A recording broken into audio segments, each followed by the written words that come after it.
ঠান্ডা লাগার কারণে আদা দিয়ে চা খেলাম বিকালে। আর নতুন বাইকে ঘুরতে গেলাম। কার বাইকে ঘুরতে গেলাম অবশ্যই জানাবো আপনাদের। সো হ্যালো এভরিওয়ান, আসসালামু আলাইকুম, ওয়েলকাম জানাচ্ছি আমার নতুন একটা ব্লগ ভিডিওতে। আপনাদের ভাইয়া বাইক কিনে নিয়ে এসে আমাদেরকে ঘুরতে নিয়ে গেছিল, মানে সন্ধ্যাতে বাইরে ঘুরতে নিয়ে গেছিল। এখানে যাইতে যাইতে ঈশান নামাজের আগ মুহূর্তে আমরা গেছি আর কি।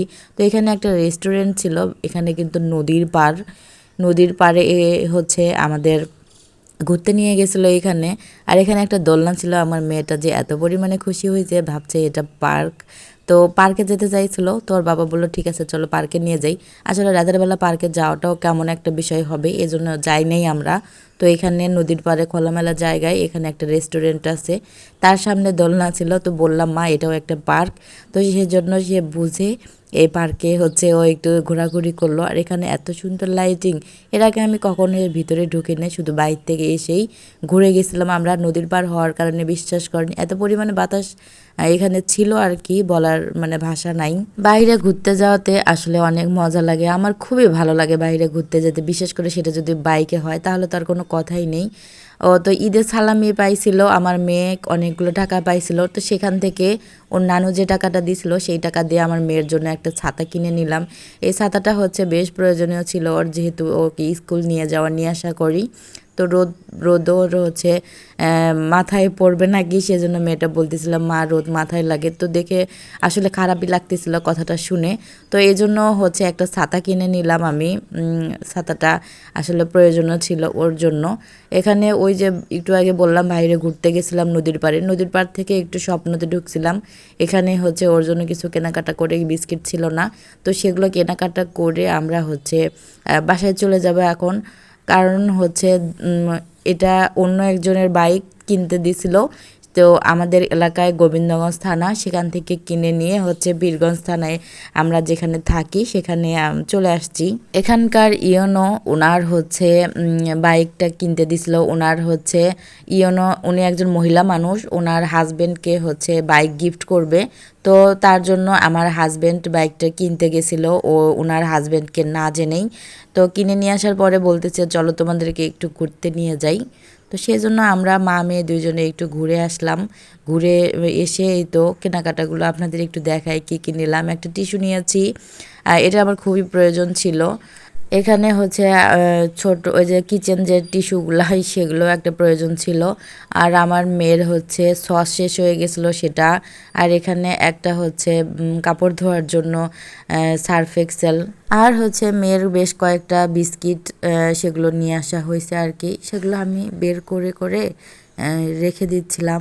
এই তো আমার কথা বলতে বলতেই কাশি পাচ্ছিল, আসলে অনেক খারাপ লাগতেছিল, যে অনেক কষ্ট হচ্ছিল ভয়েসটা দিতে। আমি ভয়েসটা দেওয়ার আগে আমি এক কাপ লাল চা খেয়ে নিয়েছিলাম, মানে এই ভিডিওর শেষে যে লাল চাটা আমি দেখাইছি ওই লাল চাটা খেয়ে আমি ভয়েসটা দিতে বসছিলাম। তো ভাবলাম যে একটু লাল চা খাইলে হয়তো বা একটু ভালো লাগবে, কাশি হবে না। তো অতিরিক্ত কথা বলার কারণে হচ্ছে আমার একটু খারাপ লাগতেছিল বা কষ্টই হচ্ছিল আর কি, বলা চলে। তো পরের দিনে সকালে, মানে আজকে সকালে আমি এই যে এখানে একটু বুটের ডাল মাংস দিয়ে রান্না করব। কত ভিডিওতে আমি দেখেছিলাম মাংস রান্নার, তো ওইটুকুই একটু মাংস ছিল। তো ভাবলাম সেটা দিয়ে আমি একটু বুটের ডাল রান্না করি। আমার হাজব্যান্ডের অনেক পছন্দ বুটের ডালটা, তো ওই জন্য একটু বুটের ডালটা রান্না করে রাখা। বুটের ডাল ছিলও বাসায়, তো ভাবলাম যে রান্নাটা করে রাখি, আজকে সারাদিন খাওয়া যাবে। যেহেতু আমার শরীরটাও খুব একটা ভালো না বা ভালো লাগতেছে না, বা কোনো প্রকার রান্নাও করতে ইচ্ছা হচ্ছিল না। আজকে 3 দিন হলো ভাবতেছি রুটি একটু বেলে রাখবো, বিশ্বাস করেন মানে খুবই খারাপ লাগতেছে, রুটিও বেলতে ইচ্ছে করতেছে না। আর এখানে আমি আমার মেয়েকে নিয়ে হচ্ছে স্কুলে যাওয়ার জন্য রেডি হয়েছিলাম। তার নাকি হচ্ছে স্কুল আজকে বন্ধ, আমি জানি না। এখানে কিন্তু আমি আমার বাচ্চাকে স্কুলে ভর্তি করাই নাই। 4+ যে ক্লাসের যে বাচ্চারা আছে সেই তাদের ক্লাসে ও শুধু যাওয়া আসি করে। এখানে প্রাইমারিতে ওকে নিয়ে যাওয়া নিয়ে আসি করি। তো আমাদের ফ্ল্যাটের নিচতলায় যে থাকে ওনার বাচ্চাটাও প্রাইমারি স্কুলে পড়ে ক্লাস 3-তে। ওনাকে বললাম যে আজকে স্কুল খোলা কিনা, বলতেছে না আজকে তো স্কুল বন্ধ। তো রেডি হয়ে আবার নিচ থেকে উপরে চলে আসলাম। তো খারাপই লাগলো, ভাবলাম যে ভালোই হয়েছে এখানে শুনে, না হলে আবার স্কুল থেকে ঘুরে আসি নাই। তো যাই হোক ওগুলো কাজ মানে মেয়েকে খাওয়াই দিয়ে একটু কাজ বাজ করে বিছানাপাতি সবগুলো ঠিকঠাক করে এই তো বিকালে একটু আসছিলাম চা খেতে। বিশেষ করে হচ্ছে লাল চা খেলে নাকি অনেক উপকার হয়। তো এই জন্য আদা দিয়ে লং, তারপরে হচ্ছে দারচিনি সব কিছু মিলেই আমি আজকে লাল চাটা খাবো। ছোটবেলা থেকে আমার লাল চা খেতে খুব একটা ভালো লাগতো না, আমি চা খুব একটা পছন্দ করতাম না। আমি যখন রংপুরে ছিলাম কিছুদিন, তো রংপুরে থাকার কারণে আমি সামনে একটা হোটেল ছিল, সে দুধ চা ওখানকার এত মজা ছিল, মানে খুবই ভালো লাগছে আমার ওই চাটা, আমি এখনও ভুলতে পারি না। যদিও আমি চা খুব একটা খাই না, আমার পছন্দও না, কিন্তু ওই চাটা আমি একদিন খাইছিলাম, বিশ্বাস করেন আমার খুবই মজা লাগছে। তারপরে তো আমরা ওখান থেকে চলে আসলাম, ওখানে আর থাকাও হলো না।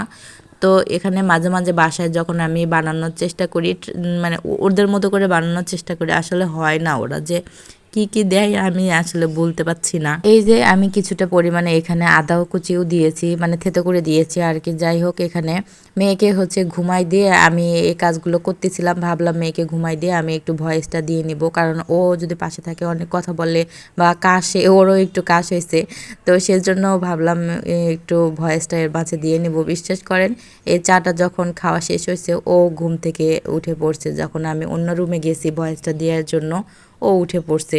আসলে কিছু করার নাই, বাচ্চা যদি ঘুম থেকে উঠে পড়েছে, আসলে ওকে নিয়েই আমি ভয়েসটা দিচ্ছি। পাশে ও কিন্তু বসেছিল, আজকে খুব একটা বিরক্ত করে নাই। আর দেখেন চায়ের কালারটা মাশাল্লাহ অনেক সুন্দর আসছে। চা কিন্তু হচ্ছে আমার লাল চা কিন্তু কালারওয়ালা দেখতে অনেক ভালো লাগে। আমি কিন্তু চাটা হচ্ছে মানে গরম করি না, এরকম হচ্ছে উপরে দিয়েই আমি চাটা হচ্ছে বানাই। আর যদিও হচ্ছে পানির ভিতরে দেই, তো সেগুলো হচ্ছে দেওয়ার সাথে সাথে আমি উঠাই নিই। এই ছিল আমার আজকের ভিডিও। আল্লাহ হাফেজ।